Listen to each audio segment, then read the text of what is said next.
half the world's energy is provided by coal. China and the United States are the chief producers and consumers of the fossil fuel. They are also the two largest contributors to greenhouse gas emissions. The burning of coal for electricity accounts for much of the smog that blankets Beijing. And much of the global greenhouse gas emissions are linked to coal production and consumption. Both China and the US have promised to shift away from coal as a primary power source. But can it be done?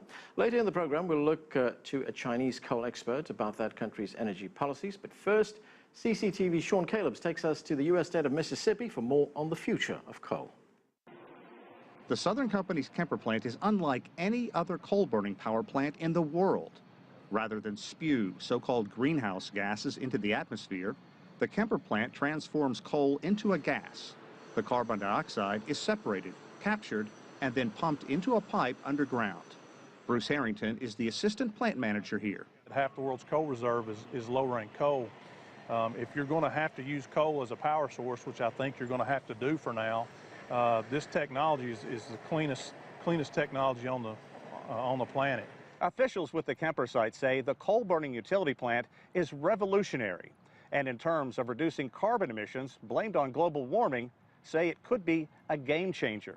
This site is capable of removing about 65% of carbon emissions from entering the atmosphere. The technology is attracting attention from China, India, and many other nations from around the world. The Southern Company, the energy behemoth building the Kemper plant, posted a video on YouTube showing United Nations officials praising the site. This is an example that maybe also using coal in the future is possible. If the carbon capturing and storage technology works, the Southern Company hopes to lease the technology to countries such as China. And why not? Just think what clean burning coal could do for Beijing's polluted skies. But construction is years behind schedule and coping with a massive cost overrun. Our bill in January was $250. This year, our bill was $330. The Kemper plant will only provide power to 187,000 citizens. People like Gulfport, Mississippi businessman John Hands, who have seen utility bills balloon. They keep saying it's only going to go up 18%, but my bill here has gone up about 30% already, and they haven't even put this thing into effect. He points out a natural gas plant would have been significantly cheaper to build and maintain. In Washington, critics say the Kemper energy plant is only necessary because back in 2009, President Obama mandated the U.S. reduce its carbon emissions by 17% by the year 2020. It's basically being used as the best case scenario for the EPA's heavy-handed regulations for new power plants that will effectively prohibit the construction of new coal-fired power plants.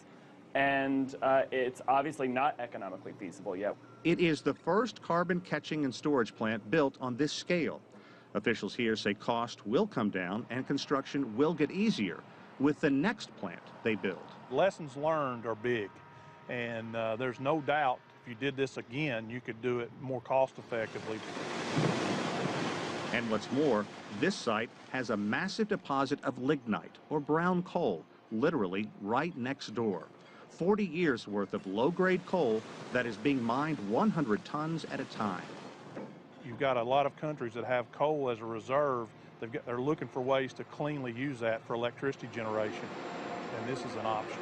Harrington says more than half the coal in the world is this low grade. And now, for the first time, he says, it can be burned cleanly. But there are an army of critics who say the company has made a lot of promises, and right now, all they have to show for it is a massive construction cost. Sean Calebs, CCTV, Kemper County, Mississippi.